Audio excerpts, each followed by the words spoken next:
Okay, give me a sec to pull that up. Yep.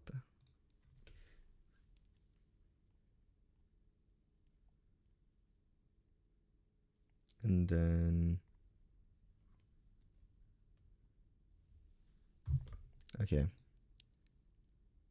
Okay, now that we have like the stream thing set up, I am going to go ahead and take a short video. That way I can post on socials, if that's okay. Oh Now yeah, go that crazy. okay. Just because I had a lot of people message yesterday and they were like, Oh "Where's the yeah, go stream?" And I crazy. was like, "Oh, I felt bad. I'm Sorry." so sorry, No, no, dude. no. I Yesterday would not freaking have. sucked. I wouldn't have wanted to make you go through that for sure. For sure not. Appreciate you for Okay. understanding. Let's see. How do I want to do this? I was gonna like get my setup in the back, but I don't really know. Hey guys, today we're live with MrsChimChim. Today we're gonna be going over the mid-game coaching with her. So tune in for some. Oh, dude, like, have you ever tried taking a live video? See, like when Yes. we do this off stream, we get to do 30 takes of this, and they don't see them. Yes. But Mm-hmm. okay, sorry, my bad. 1 second. Oh, you're good. Take your Hey time. guys, we're live with MrsChimChim doing the second lecture of our ADC Coaching Her to Diamond series. Join in. Okay, that's good. Slay. Y'all see Killed the it. back of my neck. Oh my god, my chopped ass haircut. Okay. Let's get into it. Let's start that slideshow. Okay.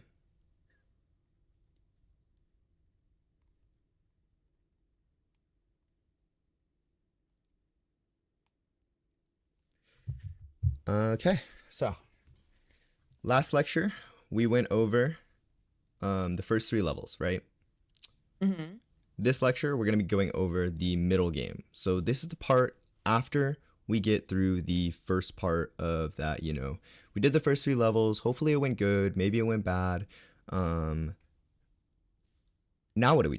We either, maybe have a slight gold advantage, maybe have a slight level advantage, but now we're at the point of the game where we're either at the point where we need to translate that lead, or we need to crawl back into the game, make sure we're not useless or anything, and make sure we're contributing correctly, right? This is where a lot of AD carries get lost, me included right now, but we're going to be working on hopefully answering some questions, if not fixing all the problems. That's the All eventual right. goal, but we'll try to get some things out of the way. So last time we talked about the first 2 levels, we talked about timings, the level up timings, cooldown tracking. I saw that you were getting a lot more aggressive in those first 2 levels. I went and had watched some of your VODs, and then I went on League of Graphs and I saw that you were doing very good, getting some early kills and playing aggressively. So Hey, beat. Good. we Thank you. claps for I that. actually Claps for that. went. I went from G4 to G1, and then I started getting AFKers. So I'm back at G3. But just want you to know, we did progress. Yes. Okay. And I mean, we like I guess when we left off last lecture, I kind of said that like, oh, be careful. We might not actually be like instantly climbing or anything like that. So I'm happy to hear that we're not making this huge slide down or anything like that. That we're improving yet we're still keeping a little bit of a ring. Hey, I rage queued last night. Okay, it happened. It happens. Sometimes you just get a couple unlucky teams. And honestly, I don't think I was the problem because I ended on a win. And okay, that's enough about me. We're never the problem, With Loki. But 80 carries, like how can we be the problem when it's the rest of the team's job to? Oh my exactly. god! I just realized it says lecture 1 at the top. Yeah, it doesn't really matter. Triangle positioning. I was watching your VODs as well. Way better positioning in lane. I do not see you just taking random auto attacks from 2 targets while your support is way behind you anymore. I think that is a really, really big fundamental of bot lane, and for sure we're 200, 300 healthier in our lane phases because of that. Definitely makes a difference in a 2v2. So let's get into the lecture. Lane plays out. We take tower, sometimes we lose tower, or we're doing an ARAM. So let's go to the next slide. I have our next interrelations passage. It is interrelations 6-7. An ADC without a wave is an ADC that ain't getting paid. Okay. So today in our mid game, we're going to focus on how we can scale, how we can be useful, and how we can get paid. So for our int, I need to always farm the wave, but I also have to always be helpful. Um, we're gonna talk The about some ADC got preconditions to to be fighting. helpful. Yes, the ADC has to be helpful, and it's not. There's a little bit of a question mark there, and there's a little bit of a, how do we do this? Really? That's me. Because it's not immediately clear on how we can be helpful for our team. So we're gonna talk about that, and then we're also gonna talk about moving onto the map with intention, coming off of our respawns and our recalls. And then finally, we're gonna have a little bit of like a working with you activity, and we're gonna go over some resources and how we can like kind of look to, um, you know, when I'm not there to coach, when I'm not there to look at your gameplay and tell you exactly what you're doing wrong, how can you look at your own gameplay and kind of say like, oh, like what am I really good at? What do I need to work on? That's gonna kind of be what we're gonna be ending off the lecture on. So that's recognizing our role. So always wanting to farm. Well, of course I want to farm. Like I'm the AD carry. But a lot of the times when an AD carry goes towards mid lane, they kind of just autopilot and start hitting the wave and maybe get into some fights and maybe die. And then you're like, oh, wait, I was 5-0 leaving lane, but the enemy set just flash ultied me and I'm dead. Like it just happens, right? The Evelyn kills you. And he was Right. 1-7. Right, he's 1-7, but like he just has one item. You're on 2 items, and it's like make it make sense because the Lee Sin just flash kicked us and it's over. So what we're gonna talk about is just setting up some really simple goals. So the simple goals that will translate into bigger ideas is that we're gonna be wave clearing for items. We're a ranged champion, so that's a great thing. Should be pretty easy. And then we're also gonna learn how to be helpful for our teams. I've said that a lot, but we'll hopefully get into that in just a few slides here. So always farming. ADCs are very unique compared to the other main carry roles in the game. ADCs scale off of gold. Usually, when we're hitting our 2 item spikes, a Yuntal Runans is not going to feel the same as a Bruiser's, Eclipse Shojin or Sundered Sky and a tank item and things like that. So a really big element of AD carry is recognizing that like, hey, we are a lot weaker on this 2 item spike, but when we have these 3 crit items coming together, or when we have the on hit items coming together, we're hitting our Rage Blade combined with the Wit's End and the Blade of the Ruined King. These types of item combinations are really strong once they're fully completed. Another unique thing about AD carries compared to solo laners is that the way in which they scale on their champion alone, not even factoring in items, but factoring in their levels and how the champion actually develops, solo laners gain a massive amount of damage and cooldown reduction and shielding and healing just when they put points into their abilities. This is something that I could totally nerd out on the wiki about if I wanted to, but a lot of AD carries have what's called bonus AD scalings, and crit is kind of that same way where it benefits from a lot of total AD. But when you have bonus AD scalings, it means that you're not gaining any benefit off of your base AD. So when we talked about the set, ulting in onto us, the Lee Sin jumping in onto us, well, the Lee Sin is gaining the benefit out of his base 100 AD, whereas, say, an ability like a Lucian Q or, I don't know if Jinx W scales off bonus AD. I should have gotten that, but lots of AD carry abilities scale off of bonus AD, which means that we need items to make them better. But additionally to that, bonus AD scales harder than total AD on most abilities. That was a lot of math, but a lot of that was just to say, we need 3 items, most other champions need 2 items.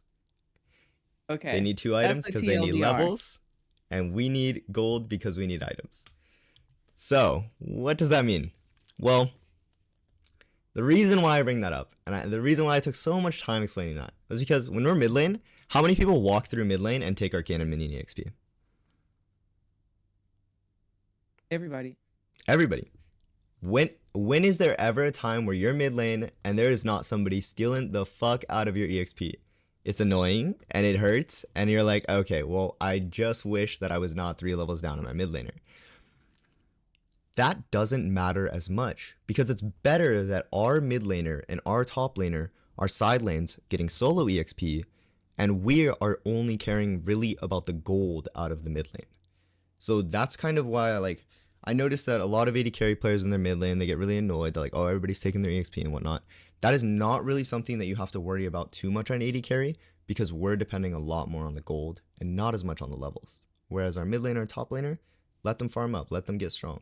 We can have a little bit of trust into our teammates. Just a little bit. And yeah, moving on to our next point. Let's be helpful. So just because we're farming doesn't mean we can't fight. So there's chess on the screen, which is probably terrifying for a lot of us, because, you know, like, chess is a super boring game, and, you know, we play League of Legends because we like big explosions and whatnot. But the reason why I bring this up is because everybody can kind of understand the idea of a pawn. Mid lane as an AD carry, the reason why we're there, and it's important to understand the reason as to why we walk mid lane, because being helpful, we don't just have to use our summoner heal on them. We don't just have to lay some jinx traps. It's being there for our teammates. Whenever we are in an area, there is this desire for the enemy team to blow everything onto us and try to kill us no matter what. And we just generally create a target, but in a way it's also a threat. Because we're easy to kill, we're also the biggest deal. You kind of get where I'm going with that? Yeah. Like, we make them like use their focus on us and not the rest of the team. Exactly. So when we're avoiding this pressure and trying to make the lives of our teammates a little bit easier, as we're in this part before we can get to our third item, right? This mid game point. Late game I would consider as third item and beyond. Mid game is when we're sitting at 1.5 items, 2 items. We're not quite there yet. We're not quite getting the damage that we want. Well, here is where we need to be in the right spot, because we need to not only contribute to the fights if we're a little bit ahead, or even if we're behind, but we need to make sure that we're not abandoning our teams and also not dying. So there's a lot to go here. And this is why it gets so dangerous whenever we're talking about the mid game, and it's a really slippery slope into not doing anything and just like completely losing our advantage. So the reason why I relate us to a pawn is because we really only should hit what's in front of us. Going out of our way to go look for kills, to go roam to side lanes on bad timings, and try to walk deep into the jungle and missing out onto our mid waves, that is going to cost us more than it's going to benefit us. So that's kind of where the pawn chess piece idea comes back in. And I'll kind of talk a little bit more about that later when we go into video demonstrations. So let's talk a little bit about how we can be there and how we can actually be helpful. Because I just went into like a lot of like in what ways we are helpful. A fundamental idea for mid lane control and for AD carries is push, ward, push, fight. Have you ever heard of this idea? No. Okay. This is a very, very, I would say, simple idea that looks really cool when you can pull it off correctly. So for this one, I have this website called LOL Planner, and here we can pull up a League of Legends map, and I just kind of wanted to show you about what it kind of looks like to do a push ward push fight. So you're gonna have to bear with me here. There's gonna be a lot of drawing and a lot of like visualization, but Okay. I think visualization is a great way in which we can kind of abstract from like a feeding jungle or you know, an Anivia that was fucking trolling us or whatever, right? Like all we want to think about is really the ideas that we can actually influence. And this is, I think, is a big idea, right? So let's say we're blue side, and let's say that the dragon is spawning. Well, where do we want our vision? This is a question for you and a question for chat. Where do we want our vision when the dragon's spawning? Around the dragon. Like Right. entrances. Yeah, sure. We want the dragon vision. Maybe we want it in this brush. Maybe we want to have line brush warded. You know, if possible, and we can get deep wards, that's also a great location. You know, maybe we want their entrances warded into there. And we definitely want to have, you know, somewhat of control wards on these sides, just to make sure that when our teammates are approaching, we're safe. So why? Why do we want vision? Is that a question for me as well? There's not really any correct answer to it, but I just want to get your thoughts. Oh. Vision is good. So as the ADC, you know where to not stand. Um, if you want to like be hiding from them. You also can predict like where a skill shot or an ult is going to come from. If somebody has like a big engage, you can kind of predict like, okay, I see them in this bush. They might be looking for an angle. You're just more prepared when you have vision. Exactly. It's all about preparation. And as AD carries, when we're going into a fight, you know this well. And I think that's one thing that I like while watching your gameplay is that like you're always kind of thinking about like, oh, like I really don't want to die from this guy. Like I can kind of see your camera move around and you're seeing like, oh yeah, I know that there's, a Zed on my left side. Like I'm gonna do everything to avoid him. That's definitely something that vision contributes to. If we don't know where the enemy Xin Zhao is waiting over this brush, and we take our character and oops, and we take our character and we just walk here all willy nilly, and then Xin just Mhm. lands a WE onto us. Well, we're probably gonna get killed. So the purpose of vision is exactly what you were saying. Just make sure we're set up in a way that we can avoid abilities, avoid flanks, and just generally have control over the area. Control meaning that it's very dangerous to face check into a brush. So how do we get that control? Well, we do this thing called push ward push.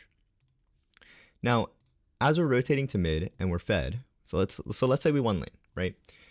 We are able to push out this wave before them, right? Mhm. Maybe we're playing Jinx and we're outranging them. They have like a Vayne and a Lulu, and we have like Jinx Thresh or something like that. Well, we want Thresh to stand on this side of the lane. We want him to have a ward in this line brush. And we want to start pinging our jungler, hey, come down into this area. We can ping like in this river, like assistance, and we need vision. And, hopefully he'll start pathing down there. What we're going to do now is we're going to push this wave out. And then we're going to go walk in with our support and hopefully our jungler. The jungler doesn't necessarily need to be there, but I say he needs to be in the area. If we start doing this warding right here while our jungler is still on his wolves, look at what happens, right? Yeah. Look at the proximity. Of course, if their jungler is clearing their bot side camps, we're running into this. Even if they are catching their wave right here, we have a little bit of a safety buffer, but if that's a Jarvan, he's flash ulting us and we're dead. So try to have your jungler on your side of the map before you execute this, but push out that wave. Walk slightly with your support, not all the way in, but into a position that's safe, and have your support and your jungler move forward and ward. Now, after this, ideally you finish placing the wards, and they're just now finishing up the wave. So when the next wave comes in, now we have our support and our jungler in the river, sitting on our vision. We're going to try to push this wave, hovering to our support side, and once this wave is pushed in, our jungler can look to engage because the enemy bot lane, their AD carry will either be forced to make a decision. Do I catch this wave at the tower or do I go help my team? Mhm. That little, micro decision that we force them to make is something that we call not necessarily, I don't want to say it's a forced error because it's not really an error, but it's definitely a decision that they're having to make. And it's harder to make a decision than it is to not have a decision to make in the first place, I would say. Yeah. So that is the general idea behind push ward push fight. And hopefully our Thresh lands a hook. Hopefully we're able to follow up before the enemy AD carry goes. But that's a really good example of a way to set that up. Now, Yeah. in solo queue, Mhm. specifically low elo solo queue, how Mhm. difficult do you think this would be to pull off? I think that you could use 8 pings and pull this off. Okay. Okay. Maybe 12 pings. So Maybe 12. Okay. as you're walking back to A mid little bit lane, of typing. Do I need to turn my chat on? oh god, no, you don't want to say anything to people. Like Okay. the second you send a message to somebody in chat is They're like AFK. lighting a fuse, and you don't know if it's a bomb or a scented candle. This is Okay, so true. Okay. if you're gonna message, it's got to be non-confrontational. It's got to be group. It's got to be hell no. Like I like whatever like you do not make it seem like you're trying to tell them what to do. People hate being told what to do. They absolutely Yes. hate being told what to do. Okay. So you're gonna want to like mind control them into thinking like, oh, I'm gonna make this like hook play right here because it's so good. But then like, no, really the reason why it was so good is because we pushed a wave, we got wards, I pushed the next wave, and then we fought and I had an advantage to come sooner. That's what you're trying to do. You're trying to set up a scenario that works for you rather than, you know, a command for your teammate. Does that Okay. does that kind of make sense? Is that Yeah, no, it makes sense. yeah. I think I'll stick with the pinks. Yeah. So like what I would try to do is I would try to ping assistance on the mid wave. That way your support has a little bit of proximity to you. Maybe they're sitting in line brush, maybe they're a little close to you. Maybe they're even hitting the wave with you. That's great. And then They're normally after that, bot lane solo farming. yeah, I guess I didn't consider that. Um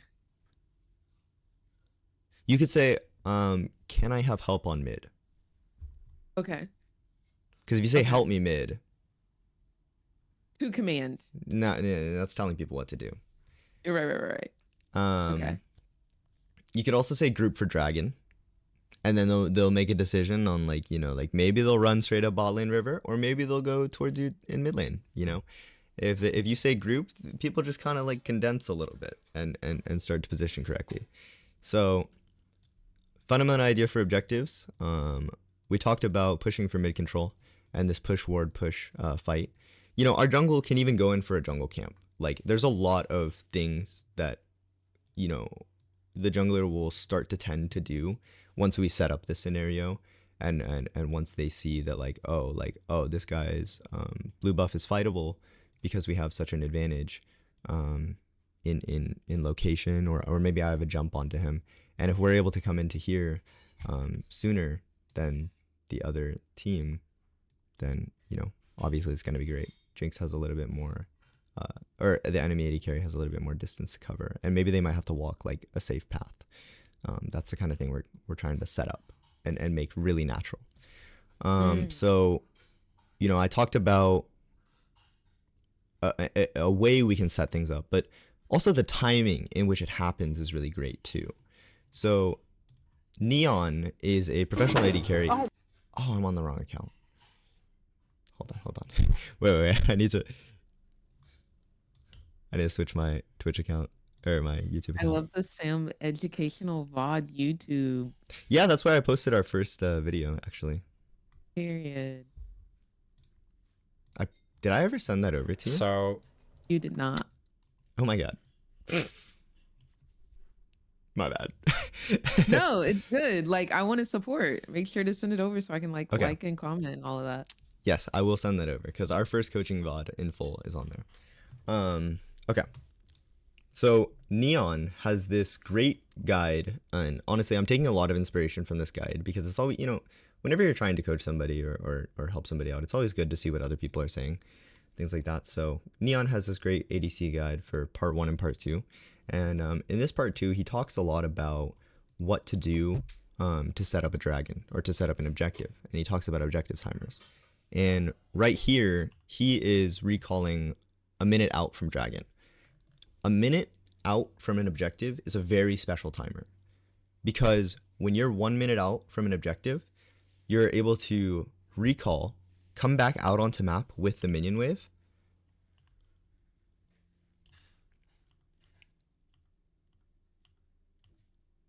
see how he's recalling right here? And if you look at the timer at the top of the screen, we have 55 seconds out. So what he's going to do is he's going to recall here. He's going to catch the wave high, similar to what we were talking about when I said, get the push onto the wave. You want to kill it before the enemy team can kill it. That way you have somewhat of an advantage onto the minions. And not only this, but the enemy team also recalled late. because we were able to push out the wave before that, way before them. Okay. So he talks a little bit about how he has a little bit of a timer here. And now he's out onto the map. He catches this wave high. Oh, I wish I could have gotten. And there's only 10 seconds left until the dragon spawns. When you're killing the wave like this, and then you're walking towards the dragon, the enemy team, this dragon setup, purely by the recall timing of Neon, was set up in such a good way that the enemy team was pretty much just forced to abandon the dragon. Because they were already back out onto the map with their jungler, and in this case their top laner, but Zillion was in the area before that, to take control of this bot side of the map. Now, of course, this is a master tier game, or grandmaster, or challenger, or whatever, and there's a lot of movement going around from everybody. But I think the idea still kind of stays the same, where you can use these pings, you can use the on the way on the mid lane, you can use the assistance on the dragon. You could say group for objective. Whenever dragon is 1 minute out, we want to just be pinging on the top of our screen, press tab, ping that dragon. Let our teammates know if we want to fight it.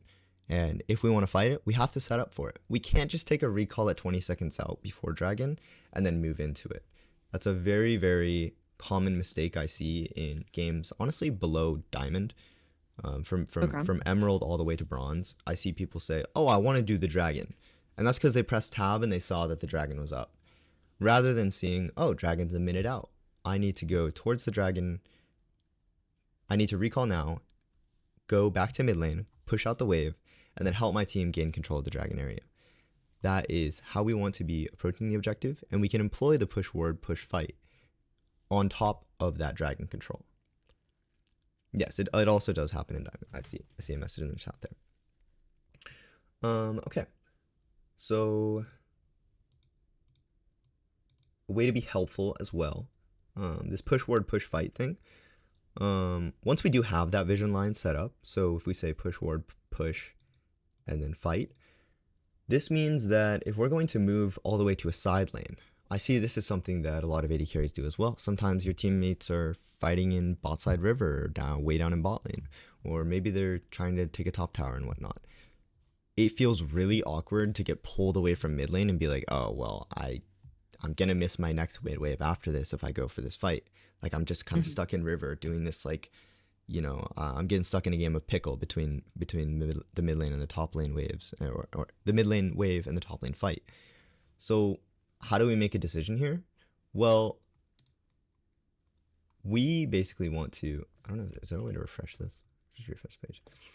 So let's say that, we're mid lane, our support, our jungle is in river, jungle is scrapping, mid lane scrapping, there's a fight going on here. Let's just say their supports are pretty close to us. This will happen a lot of the time. Sometimes there will be a ward right here in this tri-brush, and you'll see the enemy jungler's waiting, and our jungler is just finishing up his camps and he's moving, and you know that there's a fight about to break out here, right? So if we are ahead, and if we did the push ward push strategy, then we can see the rotation from the support, we can see the rotation from the jungler, and we decide, hey, if I push out my wave first, I'm going to walk down with my support, and I'm going to try to move to this. Depending on how good our vision line is, we're able to move through river, maybe we have to move through this way, but the fact of the matter is that we're moving before this AD carry gets to move. So we're there first at the fight. When we make this decision, the thing that makes it bad, and the reason why we have a bit of a, indecisiveness, like, do I really want to do this? Is because if we're going to make this play bot, not only does it hopefully have to work out for us, and we really, really want it to work out, but we cannot die, and we have to take everything here. Like, we either need to get the kills, or if we don't get the kills, you have to stay bot lane, because you have committed so much now. If your mid laner is the one starting the fight, your mid laner is probably going to be the one taking the damage. So in this scenario, as we're coming into bot lane, and as we're approaching and actually making this fight, once the dust is settled, we need to be the one to finish off that tower. We need to be the one to take the Gromp after the team fight is won. We need to be the one that pushes up this wave and actually gets something out of it. Because our mid lane, they should recall and they should go towards mid lane. There's some scenarios in which they're going to stay there and they're going to soak and take that EXP with you. But, in that scenario, all you can really do is just ping on the way and just have to take that wave. Maybe you're going to share the gold, but at least you're not going to start walking up the river and get caught as a straggler or mess up your recall timer and just be walking back off the map and, actually missing something from this. It's better that we get something rather than getting nothing out of this. Even if we don't get the kills, we need to make sure we're farming that wave after. That's also explained in Neon's guide right here. So maybe for homework, or maybe, if you really, depending on how tilted you are or whatnot, and you don't want to look at League, of course, don't look at it. But if you want to look at something to really improve, I think that this is a great resource, and I just wanted to share that. I'm friends with him, so I'm gonna put on his content the best I can. But yeah, okay. What happens when we're behind? Well, things are definitely a lot different when we are behind, and it happens to the best of us. First game, bro. Example one, me feeding .mp4. What a goated name. So look at the positions of these characters. They're in the same exact position as I had on the Rift Planner, right? Or on the map planner, Yes. right? We have a Renata right below us. But do you notice the difference of her positioning compared to where it was on the Rift Planner? So slight difference in what we had before is that our support is here Yeah, it's kind of and opposite. their support is here. Yeah. So I'm behind here. I'm 0-4. Their support has the inside track. And while we do have a control word here, if there's anything that they're going to move towards, they have the river advantage to go there first. This river is like a highway. They can get wherever they want to go immediately. They don't have to worry about walking through terrain and making their path messed up. So a fight happens to break out in bot side here. And Renata doesn't really like me at this point. I'm 0-4.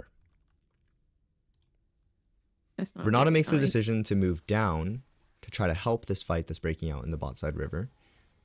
And because she is taking the river before we had pushed out the wave, there's a difference in the timers, right? So I say push ward, push fight. Well, they pushed and my Renata is going to go fight. Yeah. Do you see how it disrespected the pattern? And now I click forward as my Renata clicks immediately back. And Lulu is here, and I just completely run it down because I'm trash. See the fight? Do they win the fight? And they don't even win the fight. And then I type mid tower over scuttle. Right, because I'm operating under this like, oh, this needs to happen exactly how I want it to, because this is how fundamentally I understand the game, right? But sometimes the reality is that these patterns aren't always going to be followed. And I wanted to show this as an example because you said, like, what if I can't make this happen? Well, don't do what I did. Okay. Because it's going to be hard to see this beautiful thing that could happen in front of your eyes not happen. And then you're going to be like, but I really like, Sam told me I should push and then ward and then push and then fight. Well, no. The reality is that, these are only just ideas, and they're to be loosely followed and emulated to the best of our ability. But, if there's a Jinx running at you with a Lulu, run away. So I hope that answers. But at least you got the wave. You still made. I did get the wave. Yeah, I actually won this game. So that was my last death of the game, and I ended the game like 10-5, I think. Wow. Okay, come back. That's another comeback game that we could talk about later.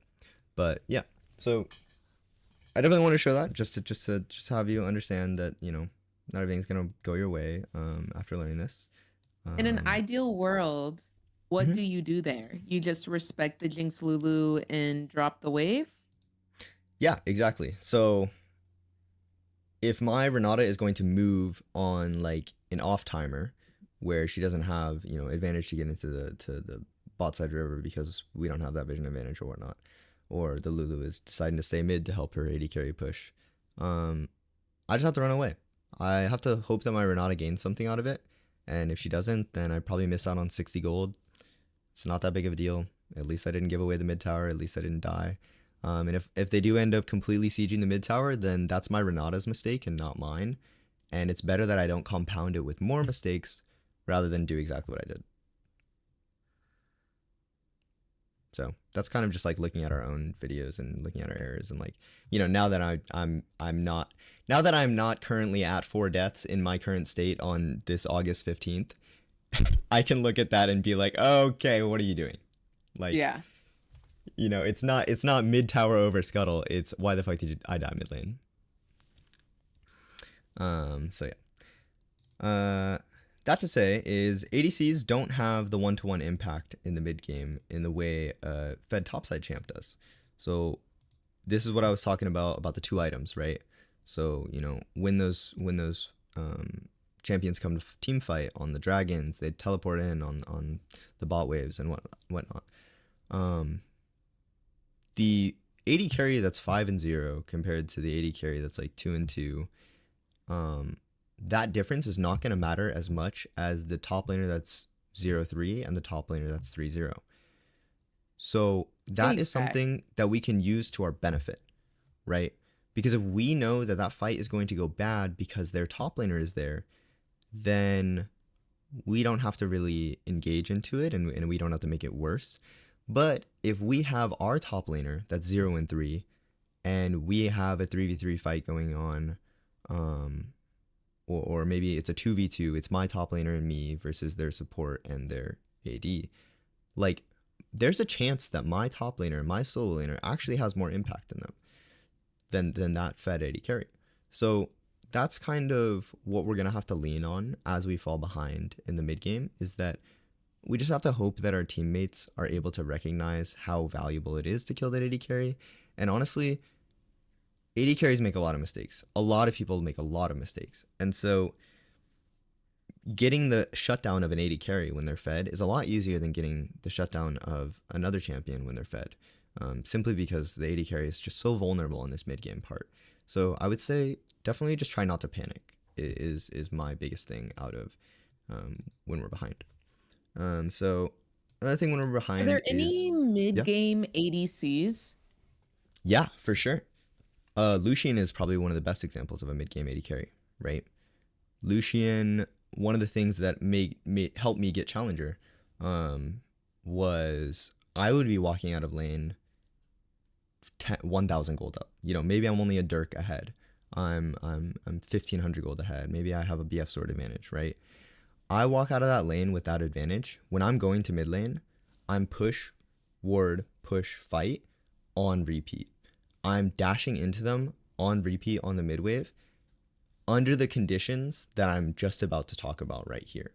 So if we're trying to extend that mid game lead, and I would say the meta has slightly changed and the AD carries don't quite have that ability to really, really impact the game at the same level as they used to be in the mid game, because that 2 item spike on AD carry really does not feel the same as it used to. I don't know if you felt the same. There's certain champions, if you can get an Infinity Edge second with a Yuntal, it's very strong, but that's kind of faded away in terms of how the game has just kind of functioned. Definitely, I don't know. What are your personal anecdotes on that about like? I don't even like building Yuntal. I'm not gonna lie. Mm, mm, I feel like the build order, it yep. puts you behind Yeah. because like if you don't get the BF first, then it feels like you just don't have damage at all. So then it just ruins your early game and you can't even really feel good at that mid game. Um, That's a very valid point. Yeah. so yeah, I'm Um, normally building Kraken first, but mid game, I really don't even know. I don't feel like I ever am able to like really do anything mid game.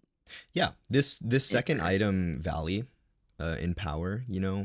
we hit the 1 item. We're like, oh, okay, we're just a little bit behind, the other champions of power. And then that second item hits and like, oh, well, you have a Spear of Shojin and your Q is dealing an additional like 20% damage. Okay. Well, great. I have 10 attack speed. Yeah. Yeah. That's that's like on paper, that's literally what it is, right? And our crits Uh, also aren't dealing any damage because we don't have enough crit chance to make it happen. And two, we don't have enough AD to make it happen. So even if yeah. we are critting, like what is a crit on 120 AD, right? Yeah. We're barely even reaching 200 damage flat, and then there's armor on that. So it's like Tabby's hitting too. Like that mid game portion of the AD carry is something that I think is so important to navigate right now because it is such a weak part for AD carries. So, making sure that we're not slipping and falling, and being 500, 600 gold less than what we should be, is very important. But, you talked about getting stuff done, and wanting to actually do something. Mid game AD carries. I wanted to show you an example of how you can kind of look for, comeback plays, when you're not necessarily behind, but this is a situation when we're a little bit ahead, coming out of a bot lane.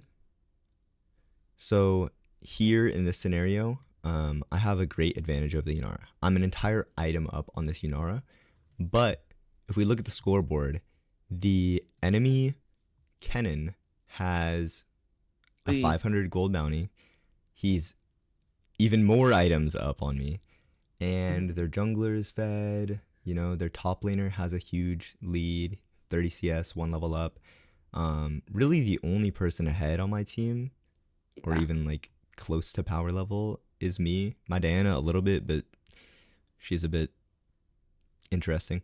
Um, and so when we're rotating out of here and we finally get to mid lane, what can we do, right? Like, what is there actually to do?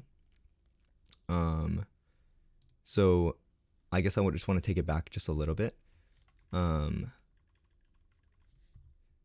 The tower gets destroyed at 14 minutes, which, have you had games like this? Uh, I Maybe not mean, recently, yeah. but you have. Yeah. I'm with you there. I don't think I've gotten a first tower in like 20 games. It's tough. Um, but I rotate to mid lane here, after taking another bot wave because I saw that my mid lane, Oh my God. um, so just after getting the tower, um, we we have a fight and kind of this thing, and then this is where I talked about like if there's gonna be a fight, we have to like still gain something out of it. So I decided to go back to bot lane here. This is exactly that fundamental idea of like, oh, if there's a fight, like we need to gain something out of it. So our Vex ends up going towards mid lane, and we take an extra bot wave. Now, could we have recalled and walked immediately to mid lane? Yes, but our Vex was already walking there, and it would have made it awkward for her to turn around in river, and she might get caught. Who knows what vision is there? Yeah. See, they just had wards in the river. So Vex ends up getting solo killed under the tower, which really sucks. But now we're rotating towards mid lane, and they make a really big mistake here that I think is important to highlight. I don't necessarily say it explicitly in this mid game thing, but I definitely wanted to talk about it. I should have had it on the slides. It should have been its own slide, honestly. But hitting mid lane tower is illegal. You cannot hit mid lane tower As the ADC. as the ADC, as anybody, honestly. This is where most leads are lost. When you hit the mid lane tower without absolute certainty of your safety, this is how you lose games. Because if we're looking at the map, I'm about to come back onto the map here, and my rel is already there. Mhm. Now, even though I took that wave, these guys are not on their right timer. They got their kill, they got the play, they killed our mid laner, they killed our jungler. That should have been it for them. But they greed, and they tried to take this mid lane tower. And this is the type of error that you need to punish. And that's kind of the only way you can punish is when somebody makes an identifiable mistake like this. We know Kennen just used everything. We know Kennen just flashed away. Who knows? The Malphite might have ultimate. Oh no, he just used ultimate as well. We gotta kill this Are guy. you trolling the like review on YouTube? No. I'm controlling. This is a this entire video is about how I solo carry. This is just a Oh. really good example about Oh, hitting okay, tower okay, okay. and about setting up a fight. Um. So and then I go into my own POV on my Twitch VOD as well, just to kind of illustrate what it looked like from my POV, right? As we're walking up to this tower, I'm pinging on the way, right? That on the way ping let Rel know I'm about to do anything to get this kill, no matter Yeah, what. yeah. So we get the kill, I get the bounty, Wow. and that 1,000 type of gold. error, yeah, insane. Like this is how you win games as AD carry, right? All we need is gold, and shutdowns are a way to get gold. So now I just killed somebody. My Rel just used everything, and I just used my ultimate. What mistake do I need to not make here? Doing the same thing. Of hitting the tower, right? So I don't. Right. I just go ahead and recall, and I maintain this lead that I have. Now, if we look at the map, Kennen showed up right as my recall was ending. Had I would have been hitting that mid lane tower, of You're course dead. Kennen would have looked for that, right? I don't know what he would have done to kill me, but he probably would have made it like, yeah. If there's a will, there's a way. If an enemy assassin wants to kill you. Amen. So now we're back out onto map, and I'm going to go ahead and fast forward a little bit to 1150, where this talks about fight indicators. So you talked about like, are there any mid-game AD carries? Like, how do we know to make something happen? This is kind of, okay, before I go into this, and I don't know why it's buffering like this is a very selfish way of helping your team. And this is the situation in which you are kind of the only character. When you Tricked are my the team. only character, what's up? Oh, nothing. Oh, okay. Keep going. This is the kind of situation where like I have to be the carry. There's no one else looking out for me. If I want to make things happen, it has to be through me, and I have to make sure I'm doing everything in my ability to guarantee that. So now as I'm coming into mid lane, I'm kind of analyzing things a little bit. I'm looking at the map, and I see that Kennen is bot lane onto the map, right? So I'm the big dog this game, and I haven't said anything mean to my teammates yet. I just said, hey, I can carry. And Alawi wanted to FF, and that's how I started off this video. My whole entire team was like, yeah, let's just surrender. We can't win. Lucian can't carry this. And I said, no, let's give it a try. And so now they're at kind of my beck and call. They want to listen to me, right? If you're fed on your team and your teammates can have a little trust in you, and maybe you did a good play while you were on their screen, they should have just an inkling of trust in you, right? So we're going to use that trust, and Vex is going to get sent towards the bot lane. Now, or I guess Diana was bot lane. Yeah, for some reason Vex was mid. I don't exactly know why, but Vex was mid, and our Diana was recalling a bot lane. Now, Diana recalling here allowed us to see, I'm trying to go frame by frame, but like, what do I switch the, hello? Oh, yeah, there we go. Okay, it allows us to see that Kennen is bot lane. And we also, like, I think we get a little bit of vision on the Malphite. And so now going into my own perspective, I see that the Kennen is bot lane and that he just killed the Diana. So I am so fed that if I want to make something happen, I can, and it's up to me to make the decision on what and when I want to make happen.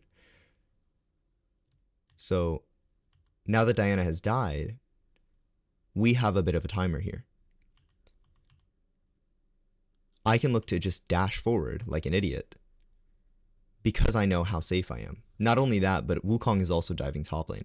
So when we're S-keying at our tower and seeing our teammates are dying so far away from us, that's the time in which we need to be saying, oh, there's nobody near me. I'm just going to click forward like a psycho because there's absolutely no threat to me dying. The only thing that can kill me here, maybe, I don't know, getting hit by a Malphite ulti, right? So as I'm dashing forward, I'm just thinking of the little stuff. I don't have to worry about a Kennen flash ulti. I don't have to worry about a Wukong W flash E ulti, things like this. So I said, drag is winnable. I said, no Kennen R. That's the type of information we need to be communicating. The biggest stuff, right? And then I see this Yunara on the wave. Well, why is she on the wave? I'm just going to dive onto her. So And this is only because you know where Kinnan is and you know where Kled is. exactly, it's Only. such a simple indicator. I just Okay. saw, oh, Cannon died bot. Why is this Unara hitting midwave? This is the same exact mistake that I made on Aphelios. Not same exact, but a very similar mistake that I made on Aphelios just prior, right? In that clip that I showed you. I thought I could hit the midwave, even though I'm extremely far behind. And the enemy team just decided, yeah, well, we're just going to kill you. So, I got lucky and my Vex ended up getting a double kill onto this. Can But you play that back one more time? yeah, sorry. I'm skipping around and then my also past self is skipping around. So it's like, Ah, there's I just a lot see. going on. Um, so yeah, Rel is also tanking, which is nice. But yeah, that kind of, I didn't even ping in here, but luckily my Rel was looking. Oh, I did ping in. Yeah. I ping, like one on the way ping changes everything, honestly.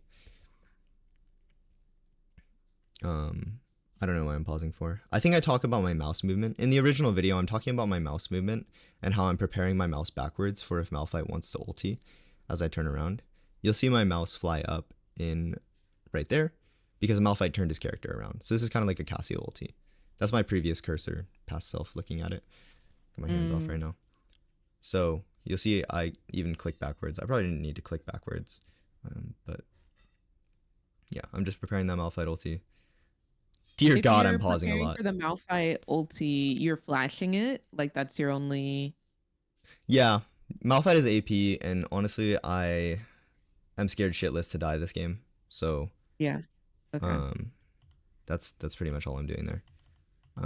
But yeah, we end up getting the double kill, and then because we made the play, we tell Vex to fuck off, and we take the tower gold, um, which Is everything ends up nicely. is that something that like I should do? Is like a mid laner, let us get the solo gold so we can carry you? Um, Not necessarily. I mean, a lot of the times you're going to get people that just take the EXP with you and take the farm with you. But, maybe they might start channeling the recall and then you go ahead and greet another wave because you know that there's nobody there. That's the biggest thing. It's just like if you get kills or if you know that they died somewhere else, then if you can kind of guarantee that a certain quadrant of the map is free or a lane won't have an enemy coming into it in the next 20, 30 seconds, take that extra Mm, wave, right? We need all the gold we can get. mm. Um, And there's how more to Phil talk about came in this in. video about like stragglers and things like that, but I want to move on to the last little part I have here. And then Okay. I don't know if we have enough time for the demo. I know it's approaching an hour and I don't want to take too much of your time, but it's kind of information overload to a point. So I want to make sure we just have a couple of, push word push, rotating the mid lane, being helpful to our team, not um, this cross map and pick plays. That's kind of what that video talked about, right?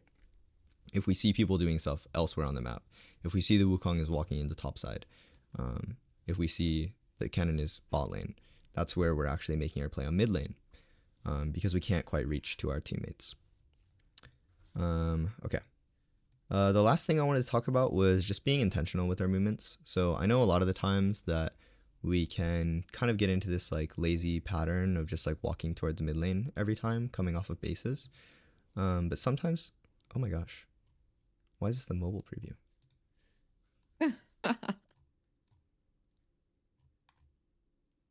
Maybe if you Okay. take the M out of the. Oh no, it's just the wrong link. Damn. Oh. This is a really good clip of him walking mid. Um. Anyways, I don't need to show it explicitly. I can just use the map planner. But say our mid laner roams down for a kill, our jungler roams down. There was a big fight right here, and like maybe we die in bot lane or we're recalling here. If our mid laner wants to take this extra wave, our mid laner is operating on the same fundamental. If they just roam to a side lane, they want to take that wave. They want to get something out of it. And the kill is nice, the EXP is nice, but they also want to remain for a little bit because they're the ones who didn't start the fight, right? If they're coming in as a second party to our already fighting bot lane, assuming that we're trying to bait properly, then we're going to be back in base and they're probably going to be sitting here taking an extra wave. That's where we need to run to mid lane. No matter if it's 8 minutes into the game, 9 minutes into the game, 12 minutes into the game, if we can run mid and catch that extra wave and have our mid laner recall after they push this one, and then we walk towards our bot lane safely, that's another example of, I would consider it a mid game type of rotation or a mid game fundamental that we can kind of employ a little bit better. I wish I had a video example because I think that one is a very helpful thing that will, maybe increase our CS by like 10 every single game. Because I think there's definitely some waves that we probably miss out on when we're just walking to bot lane when our mid lane just cleared our wave, and then we're like, okay, well, time to talk to chat. Like, there's nothing to do. Mm-hmm. I'm guilty of it too. But yeah, I would say biggest thing to stop this is just the second that we're pressing B, when we spawn and before we like actually, our character is there, we open up a shop and all that. As that recall is completing, think, where do I need to be off of this? Where is the wave coming? Is there a mid wave I need to catch? How is my bot lane wave? All we need to do is just check in. The second we press B, look at the map, say, do I go mid here? Do I go top here? Do I go bot here? What makes sense? Try something. If it doesn't work or if you get pinged off, just listen. Our biggest goal is, keep our teammates happy in a lot of these games because the mental is where it's at. But I would say try and experiment there, because you're probably going to find yourself picking up a wave or two more each game than what you might have if you just directly started walking towards bot, even if you don't have tower, yeah.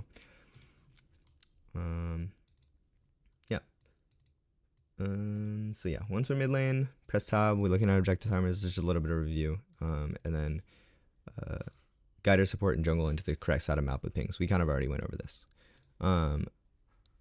One thing I wanted to show here though is that our kill participation was something that I wanted to point out on our Jinx. And this is kind of going to go towards our next last final activity. On Jinx, we're very much a team fighting champion, right? And we want to get those pop-offs, we want to get those things. So when I see that your late game kill participation is falling off and we're not getting up to those, 40-45% levels, and we're stuck more around that 43%, that is where I'm concerned that your map movements are preventing you from becoming a part of a lot of these fights.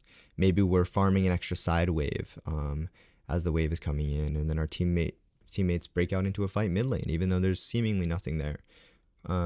That's kind of where the element of solo queue and Clown Fiesta, like, you have to lean into a little bit more, especially on these champions like Jinx that are team fighting champions.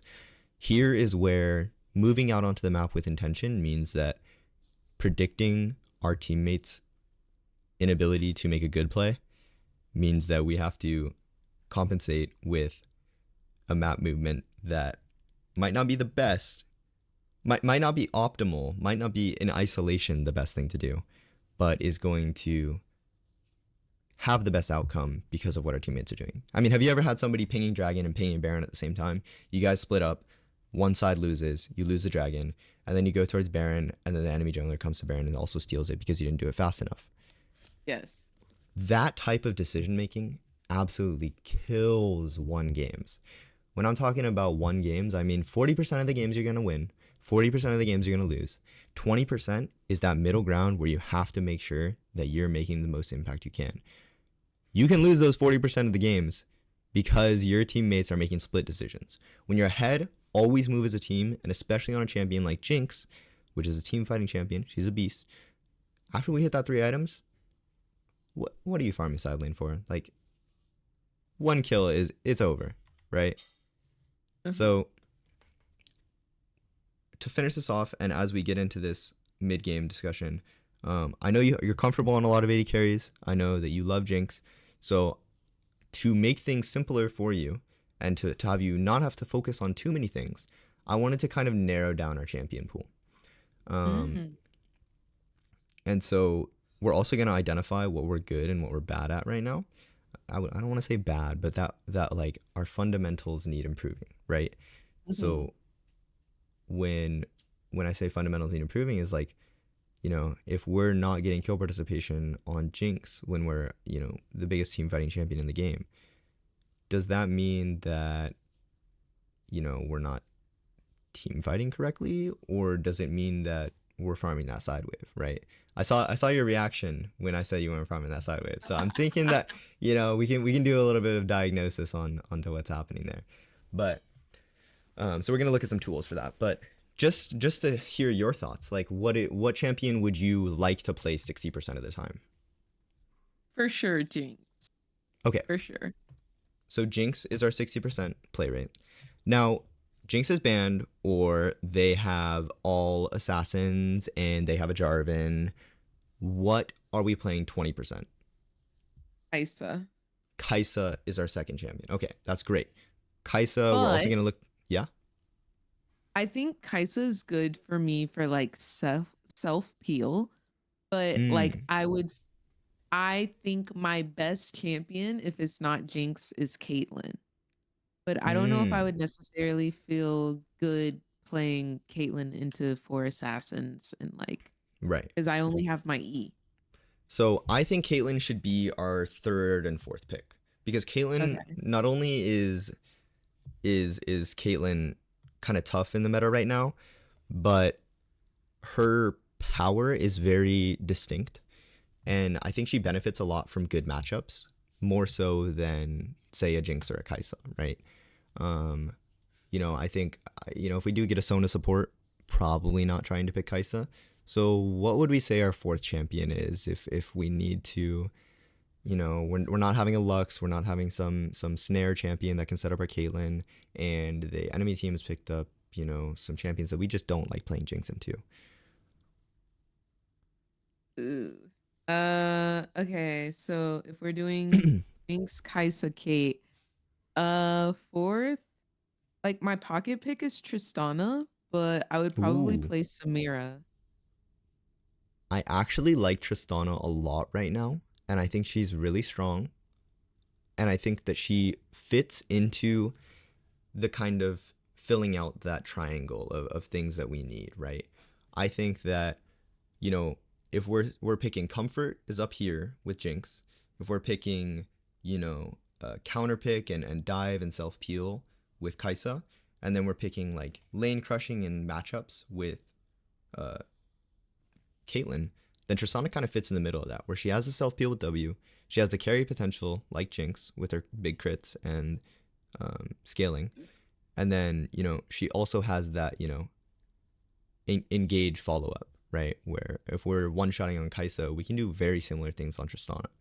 So I think first Jinx, second Kai'Sa, third Caitlyn, fourth Tristana. That's gonna be so simple for our climb, and it's just gonna make champion select really easy when we're not I having to must think about say, yeah. I play Tristana when I'm tilted, so I make overly aggressive plays. So like I'm roaming to mid lane after I push a wave in and I'm going to jump on the mid laner and kill them and then go straight back bot. Like I make stupid and I can't not look for crackhead Yeah, plays. yeah. I mean, So, Tristana is a champ that loves that, though. To be fair, yes. so Yes. this is our fourth pick, right? So it's deep in our Yeah, bag. it is. We can have those games Okay. if we want to climb as fast as humanly possible. Mhm. We have to acknowledge that we're not going to win every single game, and Mhm. we are not going to have perfect days all the time. And considering, I would say, especially, I am going to say this, a lot of people might not understand this, but when you're a streamer and you feel obligated to play multiple games and stuff like that, because you want to be there for your community and you want to have something to share. It does very much suck having to go through a day where you're getting some tilting games. So I would say honestly, we can just have Tristana on the back burner, and if you need to just get it out, if you need to just rage engage and go one shot them, go for that. And I would say try to land that in the 1 out of every 10 game is Tristana. Okay. Um, maybe 2 out of every 10 is Caitlyn. You know, 6 7 is 6-7. 6-7 is Jinx, and then we work in Kaisa there as well when we get the good Nautilus and the Blitzcranks and whatnot. Mm. So yeah, that I think that's gonna make draft a lot easier. Because I know a lot of the times it's really confusing. It's like, oh, I'm thinking so much about their champions, but it's just like default to Jinx. If we see a good angle for it, Kaisa, and then if those two don't work, then we'd go deeper into our bag. Okay. Okay. I like that. Yeah. This at the very end, we don't have to spend too much time on it, but I just wanted to show you some of these resources to get you kind of familiar with them, and especially for those out there who haven't really looked at anything past OPGG, I think this is. Are you sponsored by any of these, by the way? No. Okay. I wanted to make sure I wasn't conflicting any sponsors, because I know some people do get sponsored by these companies. So League of Drafts is a really interesting website. Also, if this is way too much information, like I can make this a separate video or do some different stuff. But if we're good, you good? Yeah, go crazy. Okay. So the kill participation thing that I brought up earlier. When we're going to your account, this is this League of Drafts website is part of the MOBA network, and it's actually integrated with Professor. So when you're going to a live game on Professor and whatnot, and you're seeing those stats, those stats are coming from League of Drafts. That's where a lot of you might have seen this before. My match history, man. No. Wait, okay, hold on. If I'm gonna show that, I have to show you my match history. Oh no. Oh no. Woo. It's tough out here for a pimp right now, man. Goodness. I How do average you like this in the ADC? I average almost as much deaths as I do kills. Oh no. It's tough out here. Your It's tough. KDA is way better than mine. Okay. So these, high level insights of just like, oh, she snowballs, she has really good starts, but like, I think the okay. good starts is because of you, dude. Every game I go into it, I'm like, I just gotta win level 3. I just gotta win level 3. Gotta win the first 3 levels. And it Exactly. really did help. It helped so freaking much. My early I'm so for real. I used to be some hot donkey dookie at early game, but now I feel like it's improved so much. I'm super happy to hear that. I think early game is a really big part of the game that people don't put as much emphasis onto. I think that's the main reason why a lot of people feel, not confident there, or just like generally like kind of like I don't really know if I should go for this. I don't really know what to do. Like once you just have a little bit of, gears turning as to like, whoa, can I actually do something here? Or like, what is the correct thing to do? Like, the early game becomes such a mini game, really, inside of the game, and I think it's super fun. That's why I don't like Sona, because you can't do shit. Frick Sona, man. Frick Sona for sure. But yeah, see this, your win rate when up 2 kills at 10, 80%, much higher than the average gold player. We're going crazy. Winner when below two kills at 10, 0%. I mean, that was only 2 games, so the data doesn't really mean anything. That's good. So yeah, definitely look at this data with a grain of salt. But I wanted to go into champions to show you where I found this kill participation number from. So if you go onto your profile and then you look at see more on the champions, you can kind of view lots of different statistics that are happening. So if our goal is to climb to diamond, well, our main things that we're lacking at right now is the amount of damage we're dealing and the amount of farm that we're getting. Just at a performance, like really high level summary, right? We're almost there though. Like we're almost there. In terms of farming, you're doing good in terms of gold advantages and things like that. But in terms of gold advantage, you're doing good. In terms of farming, this is something that's kind of like falling off, or we're not getting as much. But in general, a diamond player is going to be way better at that. We're already better than gold. We're already better than plat, and we do have that good CS lead. One thing that I really like about this page, when I see farming, and we'll get to the objective soon, but it shows us when we're hitting our items. Now, our first item, Really, really good timing. This is just in the last 30 days, so this is to most of what we had, helped you with. Um, but the second item is a lot later. So that's telling me that like the translation of an early first item is not really helping our translation to an earlier third item or second item. So that means that as we're going into the mid game, that level advantage is shrinking, and while the minion advantage that we have is going up, the amount of deaths that we have are, where is it? Kills, is it? The amount of deaths that we have. Wait, you don't even average that many deaths. This just means that we're not doing enough We're just damage. not Yeah. good at League of Legends. No, no, no. It just means that we're not dealing enough damage and taking fights that are actually like netting us as much. I have this problem too. To like, you know, having a minute advantage, having a gold advantage, yet like not farming at the same level and not having as much gold as other players and whatnot. But versus current enemies that we're up against, we just need to play more games. We just need to get past the bad teams and whatnot. Um, but yeah, I mean, your objective control has been good, and I think this is going to go up even more after we talked about these mid game ideas. But I do worry that a lot of this damage to turrets comes from hitting that mid lane tower after we rotate towards mid, and that's where some of our deaths are coming in. Because I noticed that, where is, yeah, well, it wasn't here, but I was looking at some of the pages I don't be here. dying. Oh my gosh, I thought I was dying a lot. What the heck? No, that's actually good.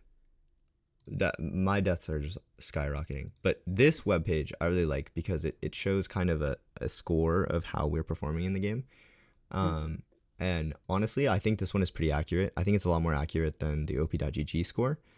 Um, and if we look at it and we go to the AI graph, we can actually go ahead and click onto this and we can kind of see what's going on.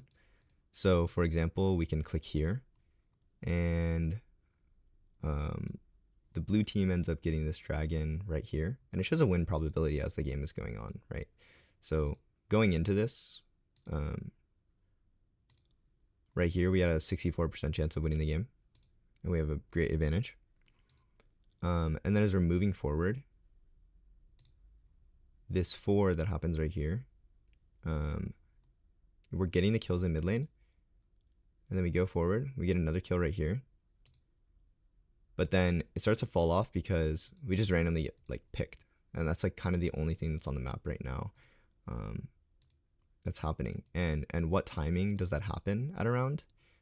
That's Atacon, right?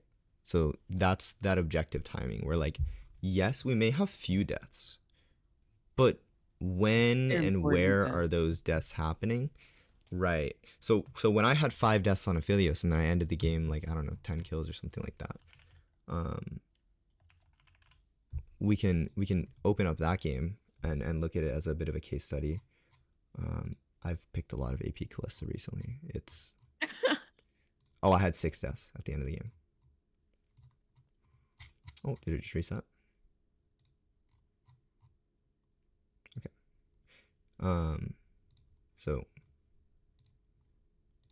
So you see, I was doing horrible up until this point, where at 20 minutes we're taking these fights around the Atacon, and this is the objective fights, right?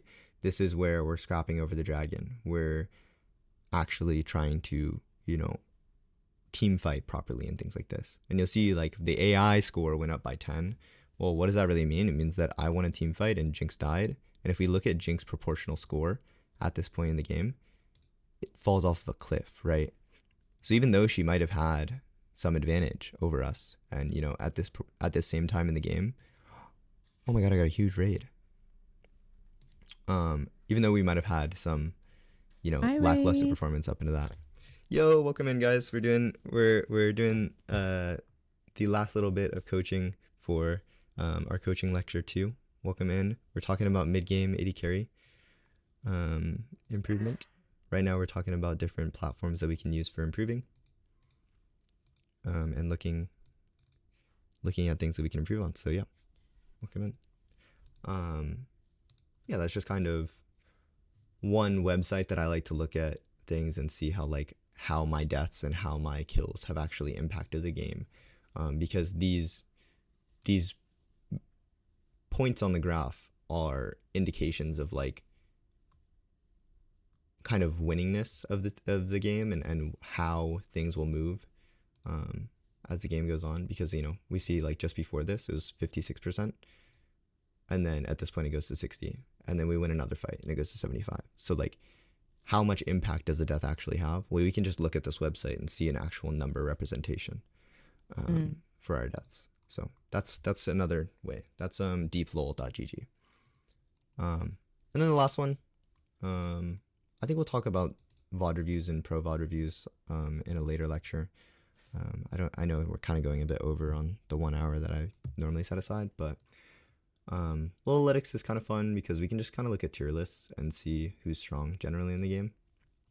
And what I like to Oh, do is like, Trist is strong. yeah. I think she's a really great champion, and we can kind of look here for her builds and whatnot. I would usually go with most common build right here, and then I would set the um, ranking.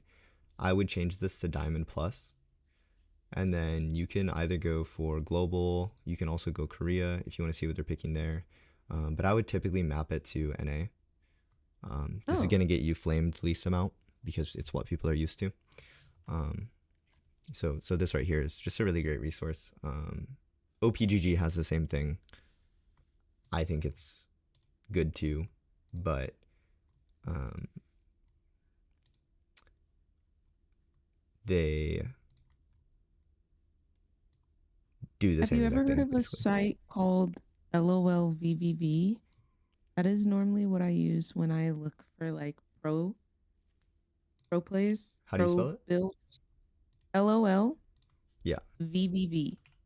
Like it's three .com. V's.com.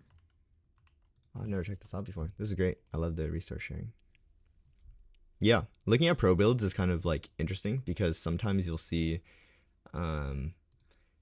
sometimes you'll see some very non-normal Interesting. builds. Yeah.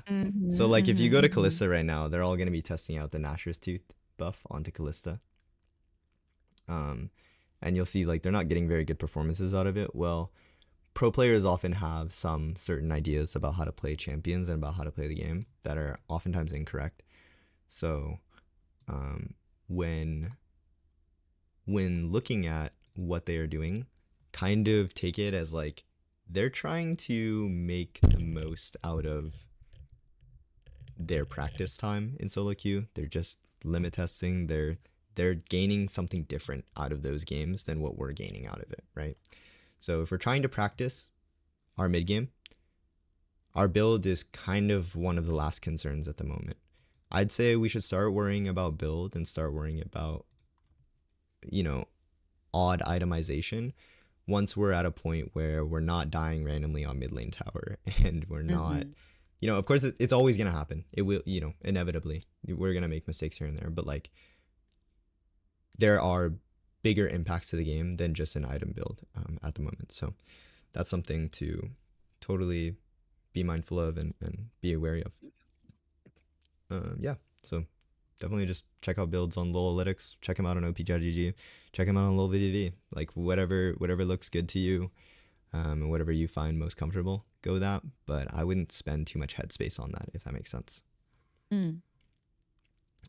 And then also always try to sort like diamond and above or emerald and above. And I would go with either global or NA because you want to do what's relevant to your region.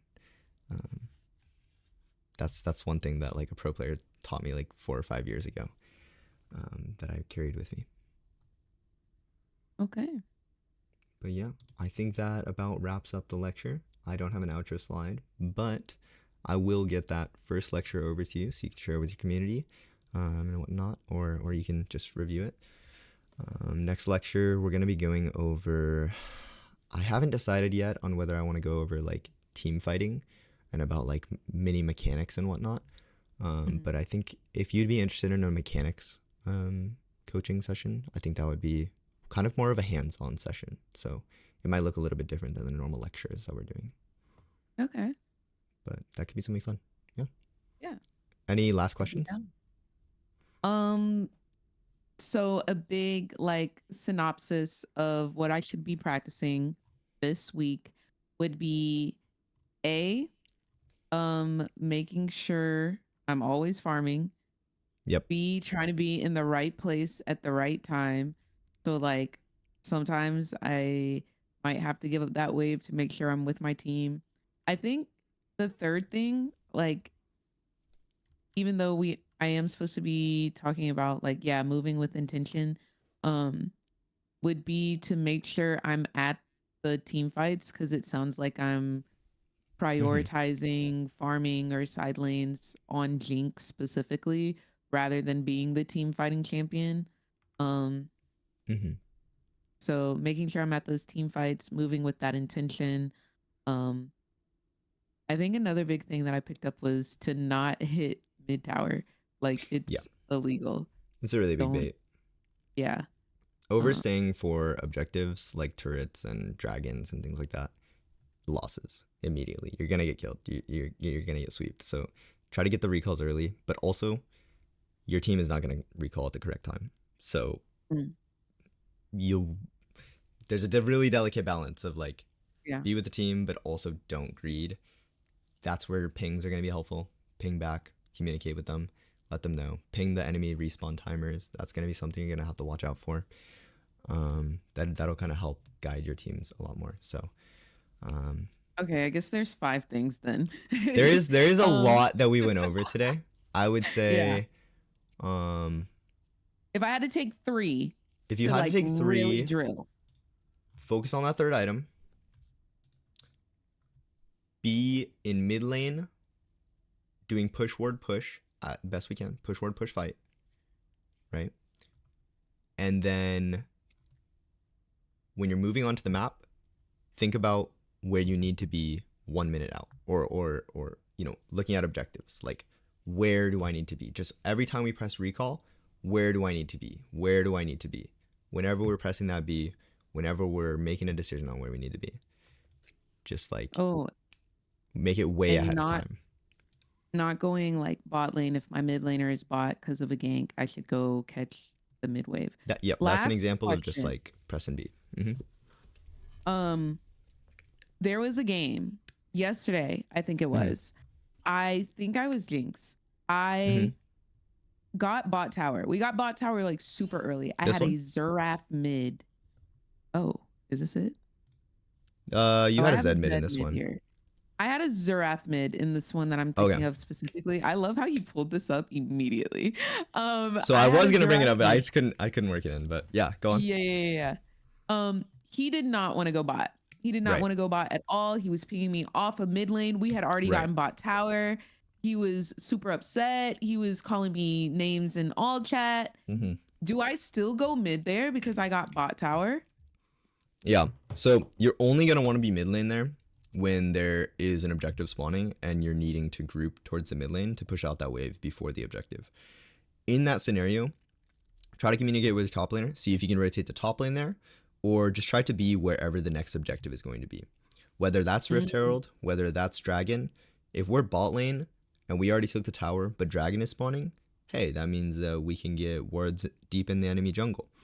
I would say just realize you're a little bit more vulnerable when there's not a tower there and you're pushed out really far. But that does also mean that you can claim more space on that side. So you should be safer farming on that side where there's no tower. Does that make sense? mm-hmm. Now, As, after we take yeah, that dragon, do I then go mid or I go to top? Because like Xerath wasn't moving. He was pissed. right. Zareth, he really likes to be mid. I mean, of course. In that scenario, you're going to want to do the push ward push strategy and having your jungler be in between your Xerath and when your jungler is in between your Xerath and you. Does that make sense? So say you're pushing up on bot lane tier 2 and okay, yeah, say you're pushing up on bot lane tier 2 and your Xerath is mid wave. Well, if we're going to do push and then ward and then push again, have our jungler be in the bot side river or bot side jungle controlling this area. That way if a fight does break out, Xerath is able to walk down and help you guys with ultimate first. Um, and then, try to take that tier 2 or make something out of it, Don't I would say don't just sit there and be catching EXP with him, but then again that loops back to where are you going to be most helpful? Because if you see them grouping around mid lane and your Xerath looks like he's about to get collapsed on and you're feeling something, like is this guy going to get dove? That's probably where you're going to be wanting to move. Okay. And it's moving to help. So take the wave, get what you can, prioritize yourself, and then move to help, rather than move to take or push him out of the way. Do I The need to reason go why I back brought up this bot? clip is because you were really confused on macro wise. She's pushing. You actually got really, I don't want to say lucky here, but when you did end up rotating to bot lane, you, got the wave with ulti, which is great. I really like this move. And then you ended up killing her after that, right? So that was a situation in which we kind of lucked out, but I just wanted to answer you here. The correct decision here is to clear this wave and then move up to this top side, so that way you're there on top of the team fight where the objective is, which is Rift Herald. And then if Zed wants to be with you for the team fight, great. You're 5v4 on the objective and you guarantee Herald. You're going to lose a little bit of farm bot lane, but at least your team is not going to lose the fight topside, which I Okay. think they do not end up getting this Rift Herald in this play. The thing that Because like pisses me off here is like we take I need to go towers back so easily bot. so early. Like I don't think our bot She's tower had pushing. much damage on it at this point. And what I always hate is when we just let the ADC free farm bot and free take bot turret. Because like it's like right, what was the reason for us doing all of that hard work and then like not defending it at all? right. You know what I'm saying? I totally get you there. This kind of goes back to that, the chess analysis that I made earlier. When you have advantages in chess, somebody correct me on this if I'm wrong, but like if you're trading pieces after you gain some advantage, you're going to win because they're going to run out of pieces before you. If you have one pieces of advantage and then you keep trading, 1-to-1 and things like that, as long as they aren't shutdowns, right? So if we view Herald as not equal to a tower, then how do we view Herald? Because I view Herald as a tower and half HP on another tower. Yes. So, well, yes, Samira does get this small frame to get back into the game, get this tower. I think the correct situation here is move towards the objective, make Rift Herald happen as fast as it possibly can, and get Zed into the side lane, which forces Samira into mid lane. I don't think Samira can win 1v1 onto you. And then you're in a scenario where you're finally being able to do the push ward push strategy versus the Samira. Because like if Zed does want to farm mid lane with you, that's his own decision. I think most mid laners don't like sharing EXP. And so naturally, if you're in this position, if you're in mid lane, I don't really hate you clearing mid lane here, but you should be clearing mid lane and kind of hovering your camera towards top side. I don't know. Do you play on locked camera or is it just spacebar? I hold spacebar. Okay. But I do play unlocked. I top. just mostly hold spacebar. This might So be my problem though, because I do don't you look top. do you When use I'm F keys ever? ADC F keys, I Do don't you have have F F keys on your? keys. Okay. That is not a problem, but it is something to consider. I know I have a ton of keyboards like that as well that are F keyless. I actually swapped back to a 80% keyboard purely because of that. Because I Mhm. wanted F keys, it just felt way too uncomfortable. It is very, very helpful to simply press a key and pan over to your teammates. If there's anything that you can do to maybe get an F key for your, top side of just like 3 keys on your keyboard that you can kind of press and switch over to them. It's definitely a thing. Maybe your mouse has some extra keys on it that you can I'll use. macro it to my mouse. Yeah, that's really helpful just to be able to switch over and see like, oh, what are my teammates actually up to? Because if we can pan our camera to that and see that, oh, there's no fight there and they're entirely conceding that, then Maybe I can get mid turret. we can hit mid turret safely here. But because we never even like Yasuo just jumped at us. Like honestly, if I'm Yasuo, I'm engaging on you. Yeah, The entire rest of your team is showing like he did not stop.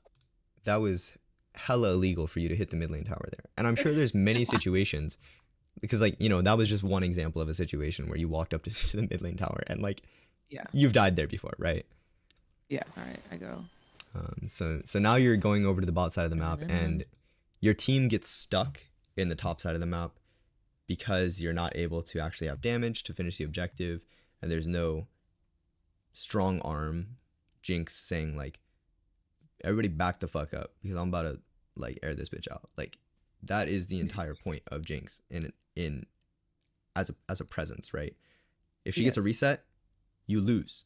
It's over. yes, So that is very much a area of the game where I would say like I can directly see the kill participation graph from this, right?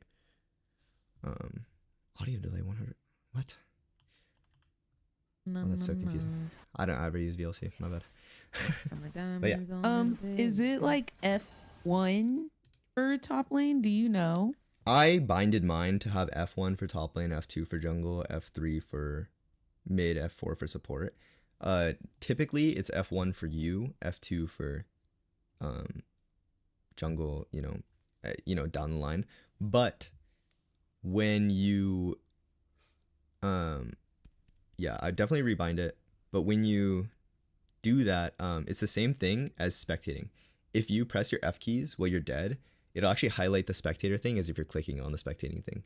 You know, do you know what I'm talking about? How you can spectate your teammates when you're No. dead? Oh, if you hover over it, it'll tell you if it's F1 or 2. It won't tell you, but like it is the same exact actual underlying button that is being pressed.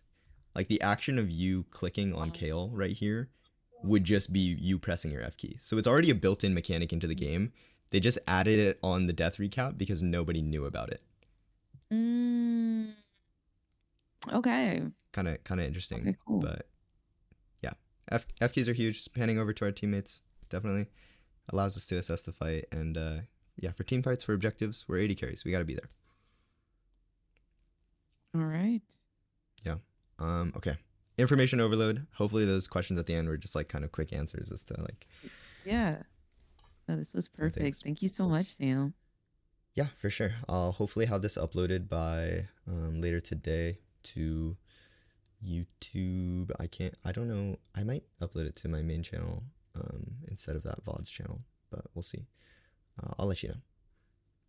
Okie dokie. Thank you so much. And hopefully I report back Yeah. at least one division higher. I feel sad that I didn't get the division. I was close, No. but Let's give it next time I'll get it. I want to see you platinum by 2 weeks. Okay. I think platinum by 2 weeks from now, from here, is gonna go great. This part of the game is crazy, honestly. This is where you're gonna be seeing maybe some like, oh god, there's so much to think about, and I am just juggling all this information. It's gonna take a while to digest it. Your brain is going to hurt while you're playing, and that is a good thing. That is a great thing. Okay. Okay. Best of luck. Thank you so much. I'll Of talk to course. you soon. Talk to you soon. Bye. Bye bye.